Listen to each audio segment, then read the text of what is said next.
Bien, merci. Nous avons deux intervenants de choix avec qui nous allons commencer à échanger quelques propos. C'est un sujet qui est vaste et dense pour un dimanche matin, mais donc la parole est à vous.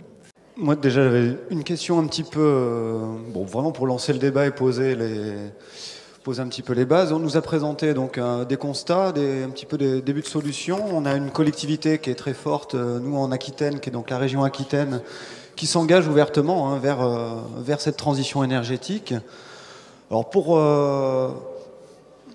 donner au moins ce lancement, moi j'aimerais comprendre comment on va constituer donc ce GIEC, là, ce groupement, on va dire, de scientifiques, d'associations, en fait, qui vont s'occuper de, en gros, faire le constat de état des lieux en Aquitaine.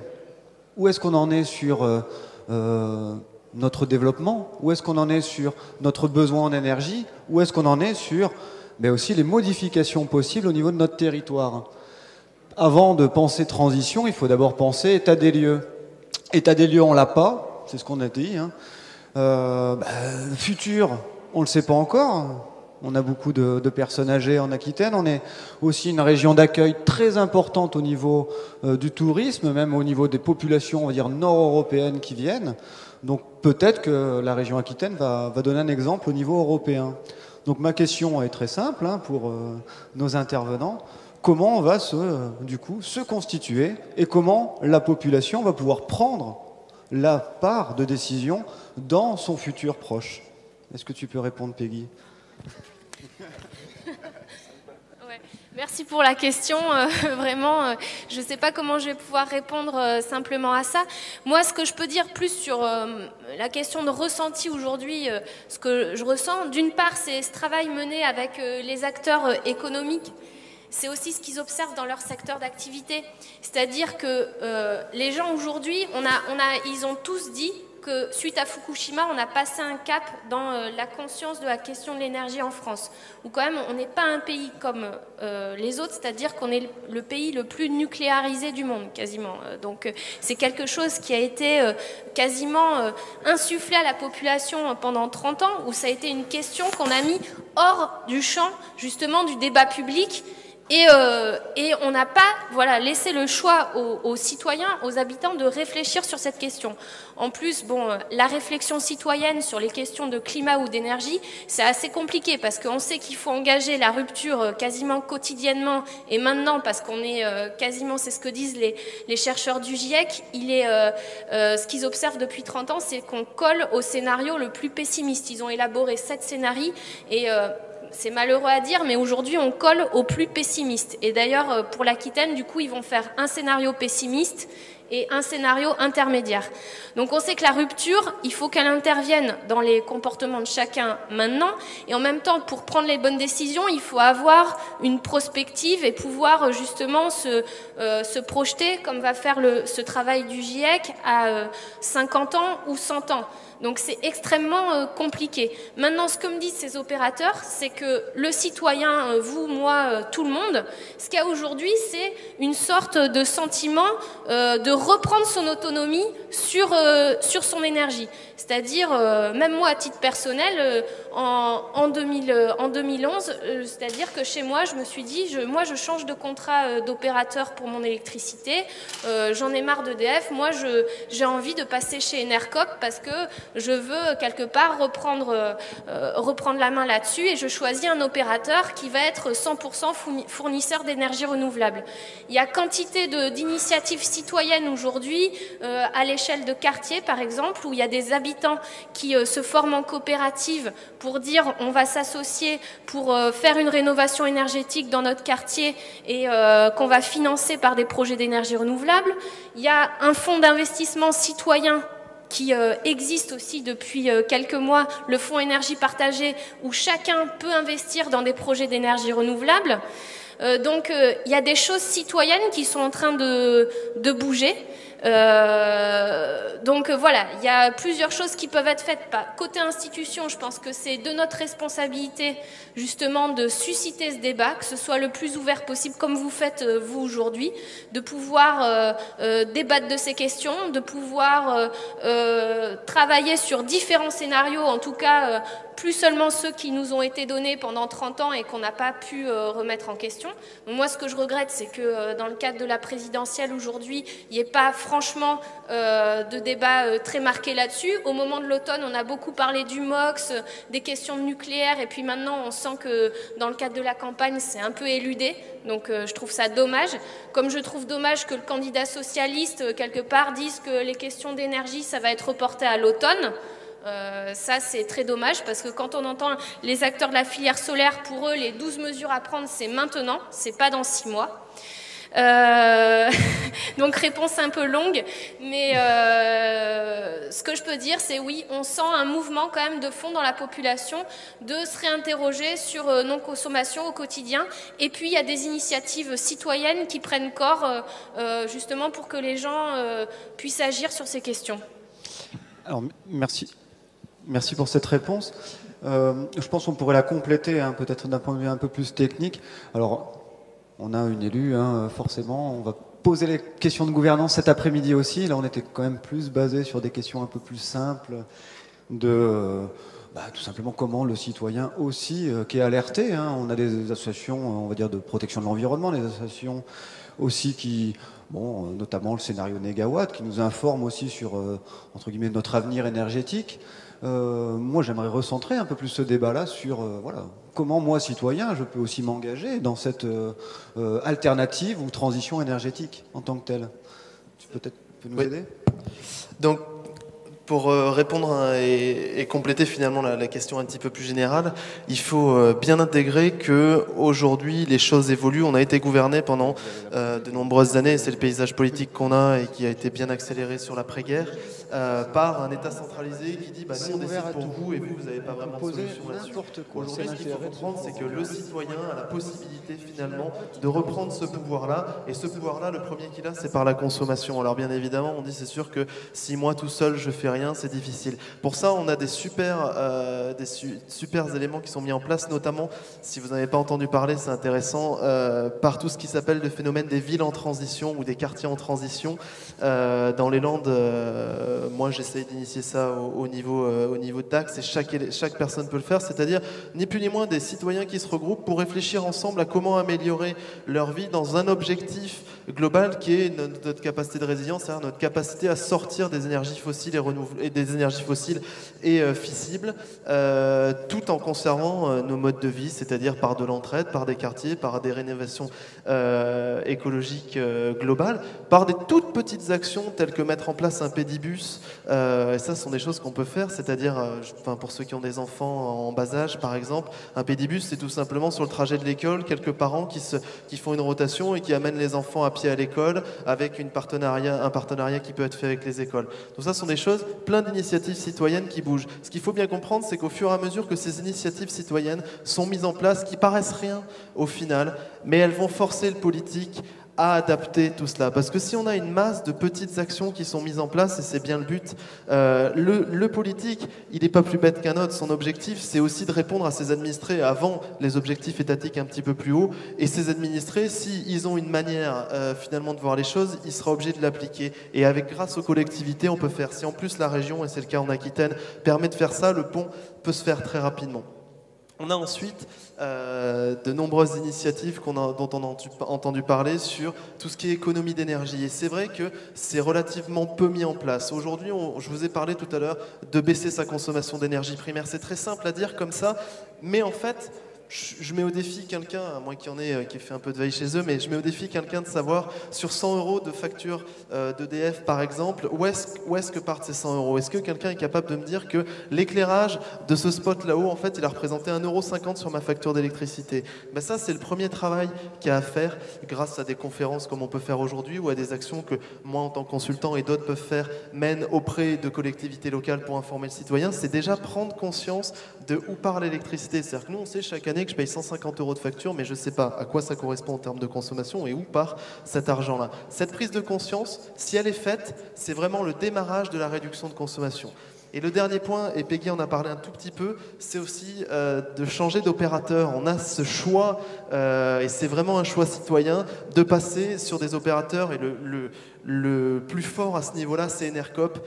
Enercop qui non seulement est une coopérative d'intérêt collectif, c'est-à-dire une entreprise qui appartient à vous et moi si on décide d'en être sociétaire, c'est la seule entreprise aujourd'hui fournisseur d'électricité qui fournit 100% de son électricité d'origine renouvelable et qui achète directement auprès de petits producteurs que nous pouvons être également, c'est-à-dire que si chez moi je décide de mettre une éolienne, si chez moi je décide de mettre une turbine hydroélectrique parce que finalement j'ai un cours d'eau ou un ancien moulin que j'ai rénové, c'est des choses qui peuvent se faire et on peut revendre son électricité à ces gens-là. C'est une entreprise qui n'a pas vocation à être nationale mais qui se décentralise, on en a parlé aussi un tout petit peu, en région pour être au plus près de nos acteurs et ça ce sont des choses que nous on peut faire. Si nous on décide d'être adhérents ou d'acheter notre électricité chez Enercop par exemple, je ne fais pas spécialement leur pub, c'est qu'aujourd'hui c'est le seul acteur qui répond à ces contraintes-là. Mais nous en tant que citoyens finalement on force l'intégralité, c'est ce dont il faut prendre conscience de l'environnement et aussi économique, à muter et à se modifier et à être au plus près des consommateurs. On nous a assiégés de chiffres notamment de problématiques climatiques, environnementaux, mais c'est vrai que souvent ce que les gens nous répètent quand on discute avec eux, c'est oui mais ça nous coûte de l'argent. Oui, c'est difficile, oui, mais moi, à mon intérêt personnel, je ne le vois pas quand on nous parle de la planète et des ravages. Ouais, sauf qu'on peut aujourd'hui, tout de suite, d'un facteur économique, prendre conscience de faire des économies instantanément qui, au final, ont des répercussions assez longues sur la chaîne de production que je vous ai montré tout à l'heure. N'oubliez pas que quand on consomme 1 kWh, il en faut 1,5 pour arriver à ça. Voilà un petit peu ce que je peux dire. S'il y a des questions plus précises, on peut rentrer plus dans des sujets. Mais... Alors, pour résumer un petit peu, nous sommes tous des consommateurs, dans le sens, dans notre choix. Quand je sors 1 € de mon porte-monnaie, je peux le mettre quelque part, autant penser un petit peu différemment. On avait une question dans l'auditoire un petit peu, donc je vais laisser la parole à madame. Allô. Moi j'ai entendu parler d'énergie de fossile, énergie renouvelable. Pourquoi ne parle-t-on pas d'énergie récupérable? Quand je vois Bénesse-Marraine, l'incinérateur, qui produit de l'énergie, parce qu'avec ce que l'on brûle, ce que l'on évacue, pourquoi n'y a-t-il aucun système pour récupérer alors que ça a été fait en France? Je sais qu'il y a un cas qui est passé à la télévision, je ne me rappelle pas où, mais enfin, ils ont récupéré de façon extraordinaire. Pourquoi ici tout s'en va en l'air? Récupérable, alors Bénesse-Marraine, l'incinérateur. Et pourquoi éclaire-t-on la nuit des bâtiments? Ça sert à rien. Alors on nous demande d'éteindre la veilleuse de la machine à laver la vaisselle.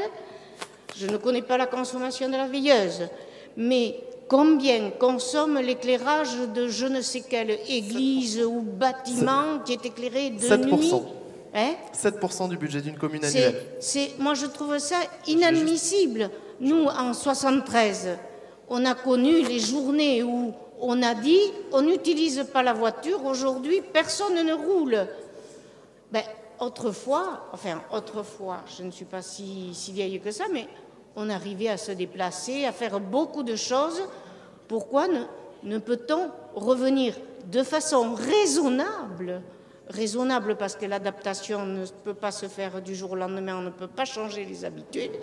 Mais enfin, on peut récupérer plus qu'avec la machine à laver la vaisselle. Alors, je vais répondre sur le premier cas que vous avez énoncé, notamment la récupération d'énergie, et Peggy répondra sur la partie éclairage. Donc, au niveau de la récupération d'énergie, il faut savoir que initialement, donc on parle des déchets en fait. Dans ce cas-là, initialement, on a une problématique qui s'appelle une volonté politique et un lobby industriel. Il faut savoir qu'aujourd'hui, incinérer des déchets, je ne parle pas en plus de ce que ça cause au niveau environnement, on ne va pas rentrer dans ces débats-là, mais c'est dramatique.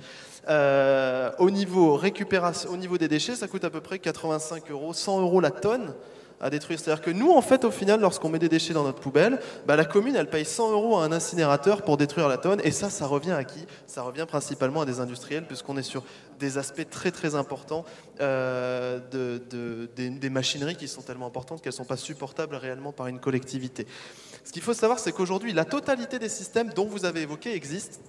Et c'est pas ce qui est malheureux, mais quelque part qui n'a pas été mis en place. La totalité des systèmes de récupération d'énergie existe. Mais initialement, ça part de qu'est-ce que c'est mes déchets et où ça va. C'est-à-dire que la vraie politique, c'est déjà faire en sorte que nos déchets finaux qui sont incinérables, on en ait de moins en moins et qu'on en brûle de moins en moins. Donc imaginez bien, si j'ai 100 tonnes à incinérer aujourd'hui, je vends ces 100 tonnes à la collectivité, à l'industriel. Si d'un coup, j'ai que 30 tonnes ou 27 tonnes, qu'est-ce qui nous reste? Pas grand-chose comme argent au final. Je suis désolé de le dire, mais ça revient sur cet aspect-là. Et donc, les politiques, elles sont difficilement mises en place puisqu'il y a un investissement massif qui est souvent partagé par la commune. Alors aujourd'hui, la réalité, c'est qu'en termes de déchets, on a plusieurs sources de déchets. On a tout ce qui est méthanisable, c'est-à-dire les déchets organiques qu'on va mettre en place dans un univers fermé qui va produire du gaz. Ce gaz-là, c'est le même gaz qu'on a dans notre réseau naturel. Et en plus de ça, cette décantation naturelle, en fait, qui est faite dans un environnement clos, va permettre de fabriquer un intrant et en plus d'aider l'agriculture et de refaire un cercle du carbone qui est beaucoup plus fiable. Donc ça, c'est le premier point que j'essaie. Tout ce qui n'est pas méthanisable, peut-être en général et de façon organique, compostable, notamment tous les déchets dits ligneux, c'est-à-dire d'arbres, etc. Et créer du compost qui revient aussi à la matière. Et donc ce sont autant d'énergie finalement qu'on va récupérer, réutiliser et pas brûler. Et le dernier point, c'est qu'en fait, sur le peu qui reste sur les incinérateurs, on a la capacité technique à mettre en place des incinérateurs à récupération d'énergie, vous en avez un petit peu parlé, c'est-à-dire que lorsqu'on brûle, on émet de la chaleur, cette chaleur on peut faire passer sur des turbines, récupérer et faire de l'électricité notamment. On a un procédé qui est mis en place aussi dans les Landes, qui est de la gazéification des déchets, c'est-à-dire qu'en fait, on peut avoir tout un processus technique, je ne vais pas rentrer dans les détails, on va produire du gaz en brûlant des déchets. Donc les solutions existent, la vraie question c'est, nous, comment on peut les faire appliquer? On peut les faire appliquer que par des politiques locales à ce niveau-là, puisque ce sont des choses assez grosses. Quand je vous parlais de votre veilleuse, c'est parce que au-delà de la consommation d'énergie primaire qui impacte, et je vais répondre là-dessus, mais avant même ça, vous avez un intérêt direct financier là-dessus, parce que vous payez, ça vous coûte de l'argent chaque année, toutes vos veilles derrière. C'est pour ça que j'ai donné cet exemple-là. Ça ne veut pas dire que la collectivité, et c'est mon travail aussi, n'a pas vocation à mettre en place des programmes d'efficacité énergétique parce que c'est de la réduction et Peggy va parler un petit peu de l'éclairage et de tous ces éléments-là. Bien évidemment, la collectivité peut, mais ce que je voulais illustrer à travers cet exemple-là, c'est que nous déjà, on a des actions à faire qui vont avoir une répercussion directe sur notre économie et sur notre manière de vivre. Et au-delà de cette économie que nous on peut générer, elle aura des répercussions au niveau national et supranational derrière. C'était juste ça que je voulais illustrer, mais votre propos est tout à fait judicieux sur le fait pourquoi ne récupère-t-on pas l'énergie et pourquoi ne gère-t-on pas mieux nos déchets autrement. Oui, merci. La question sur l'éclairage public est intéressante parce que peu de gens savent pourquoi. Pourquoi en fait l'éclairage public est allumé la nuit. Et en fait, on touche à l'aberration de la production nucléaire, c'est-à-dire que pourquoi on fait ça en France, c'est simplement pour. Pardon. L'éclairage de monuments, je n'ai pas parlé d'éclairage public. Ok. Non, enfin, l'éclairage public participe à la sécurité des gens qui circulent de nuit. Non, je parle d'éclairage de bâtiments de nuit qui ne servent à rien, sinon avoir un mur avec une éventuelle publicité. D'accord. Alors pourquoi on envoie des électrons la nuit? Tout simplement, c'est pour écouler le surplus de production parce que du coup les réacteurs ils tournent à plein tout le temps. Et pourquoi on voit ça en France justement? C'est pour écouler cette énergie. Donc ça n'a aucun sens. C'est-à-dire que non seulement tout à l'heure, c'est bien, tu as rappelé les pertes par refroidissement des centrales, c'est de l'ordre de 1000 terawatts. Avec ça, on pourrait chauffer les bâtiments publics. Mais ça aussi, c'est une gabegie. Et c'est là où ça me permet aussi de revenir sur un argument qu'on porte souvent aux énergies renouvelables en disant qu'elles ne pourront jamais fournir assez d'énergie et qu'elles sont intermittentes. Ça fait partie du discours pro-nucléaire qu'on essaie de nous faire passer en France. C'est-à-dire qu'au contraire, d'autres pays comme l'Allemagne et l'Autriche le mettent en avant. C'est-à-dire que les énergies solaires et éoliennes, elles sont intermittentes, ok. Mais par contre, ce qui est intéressant de faire, c'est qu'on peut au contraire mieux adapter la production à la consommation consommation, pouvoir les mixer entre elles. C'est ce qu'ils font tout à fait entre l'hydraulique, la biomasse, les éoliennes. Et comme ça, à l'échelle locale, on peut beaucoup mieux adapter les deux, production-consommation. Et également, oui, elles sont intermittentes, mais elles sont les plus prévisibles possibles. Sur une production d'énergie solaire, on est capable de dire sur toute l'année, faire le plan et savoir exactement quand ça produit, etc., quand on produit moins, et ajuster. Et c'est ça qui est intéressant et où on limitera les pertes aujourd'hui qui sont finalement notre système, quoi. Rajouter pour répondre, je finirai là-dessus, sur votre aspect consommation, notamment d'énergie pour éclairer des bâtiments. Il faut savoir qu'aujourd'hui, on consomme de l'énergie principalement parce qu'on n'a jamais réfléchi à combien ça coûte à une collectivité, donc ils le font sans forcément de raison. Et qu'aujourd'hui, ce que dit Peggy est tout à fait juste, c'est qu'on a un besoin important de consommer parce que ce qu'on a oublié de dire sur le nucléaire, c'est que c'est une grosse péniche. Quand elle est avancée, on ne peut pas l'arrêter, le nucléaire. On est obligé de consommer. Si on ne consomme pas d'énergie, l'énergie ne se stocke pas, je pense qu'on en parlera un peu plus tard.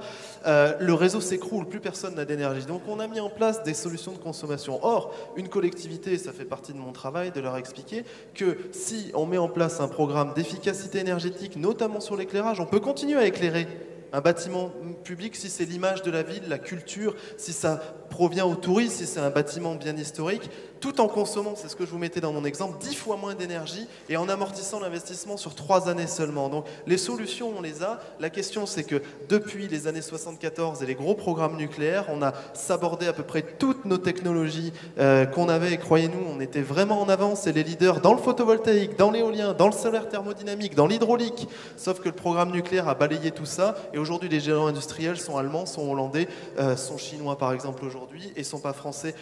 Et en même temps, ça nous a imposé une contrainte de consommation. On est le seul pays à favoriser autant les radiateurs à effet Joule que vous avez là, qui sont une calamité, mais parce qu'on a une nécessité de consommation d'énergie, et ça, il faut bien l'intégrer. Vous ne le savez pas, mais si on ne consomme pas d'énergie avec le modèle de production que l'on a d'énergie aujourd'hui, il n'est pas possible que le réseau ne s'écroule pas. Ça, il faut bien l'intégrer, et je finirai moi là-dessus. Merci. Juste, il y avait une dernière petite question dans l'auditoire, mais pour une réponse extrêmement rapide, parce qu'on va passer au deuxième sujet. Je ne sais pas trop s'il y a un rapport, mais il y a une question qui me vient. Je crois avoir vu qu'au Japon, il n'y a plus que 2 centrales nucléaires sur 50 et quelques. Comment ils font alors avec leur électricité ? Est-ce qu'on ne peut pas aller chercher des infos chez eux? Mais il y en a, les infos on les a, que ce soit au Japon ou ailleurs. Ce qui est intéressant au Japon, c'est qu'en effet, c'était un pays qui était autant nucléarisé que la France et qu'instantanément, ils ont dû s'en passer, ils ont réussi à le faire parce que quand c'est pas disponible, on modifie instantanément nos modes de consommation. Et c'est le leurre qu'on nous fait croire de dire mais aujourd'hui, on ne peut pas s'en passer, c'est pas possible, c'est pas possible. Alors si tout s'arrête demain, ne le souhaitons pas, ça veut dire qu'il y aurait une catastrophe nucléaire importante. L'objectif, c'est d'essayer d'en sortir tranquillement, même si c'est pas le débat du jour. Mais s'il n'y a plus, on peut faire. Ce que je vous expliquais, c'est qu'instantanément, si la consommation n'y est plus, tous les gâchis d'électricité, vous les supprimez. Et si vous ne le faites pas vous allez être obligé de le faire. C'est-à-dire que les appareils, vous arrêtez de les laisser brancher quand vous avez besoin, vous arrêtez d'utiliser énormément d'électricité pour des choses, entre guillemets, qui sont futiles ou qui peuvent être gérées de façon plus importante. Mais votre question est intéressante, elle relève juste le point de dire, finalement, si on n'a pas, on peut très bien faire autrement, y compris dans un pays surindustrialisé comme le Japon. Juste un mot, c'est vrai que j'allais parler du Japon parce que c'est assez impressionnant de voir quand on voyait les images de Tokyo la nuit qui était complètement surilluminée de publicité, etc. Peut-être qu'aujourd'hui c'est devenu un peu superflu vu la situation, mais que le pays continue à tourner quand même. Malheureusement, ce que je crois, c'est que pour changer le système tel qu'il est conçu aujourd'hui, c'est tellement profond, etc., que soit il y a une catastrophe qui fait que, par nécessité, on change les choses, et je ne souhaite pas que ça arrive dans ces conditions en France, bien entendu. Soit, par contre, ce qu'on voit, et je pense qu'on en reparlera cet après-midi, c'est que ces questions-là de meilleure adaptation, de meilleure coïncidence pour limiter les pertes et raisonner plutôt en termes d'économie d'énergie avec ce qu'on a, elles existent aujourd'hui, mais à un échelon territorial, local, parce qu'au niveau de l'État, on voit quel est aujourd'hui l'état de la réflexion. C'est complètement bloqué, on est dans un État qui est anti-économie d'énergie, disons-le, et anti-énergie renouvelable, donc le poids des lobbies est encore prédominant. Par contre, à une échelle locale, comme certains territoires bretons ou certains territoires de Picardie, où on commence à voir dans des communes ou dans des intercommunalités, justement, cette volonté d'élus locaux et d'acteurs économiques et d'habitants de se dire, nous, à l'échelle locale, on veut être autosuffisant. On veut fonctionner avec ce qu'on a et en étant approvisionné par des énergies renouvelables. Et voilà, et locales. Et on en reparlera tout à l'heure, c'est ce qu'on voudrait essayer de promouvoir en Aquitaine. Il y a des élus locaux qui sont aujourd'hui dans cette démarche-là.